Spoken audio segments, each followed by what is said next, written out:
Hello, this is Ken from the Lipson Enterprise. Today I want to show you how to use our LS-980. In the beginning, the present code is 000040.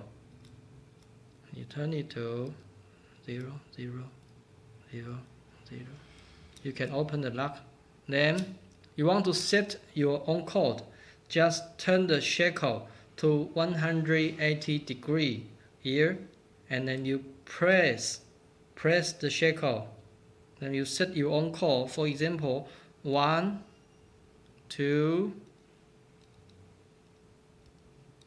3,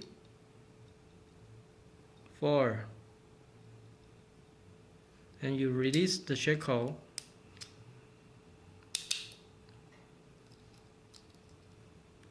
You lock it. Then you want to unlock this lock. Turn the wheel to 1, 2, 3, 4, and you can open it. Yes, and our LS-500 and LS-510 are also the same using way. Thank you.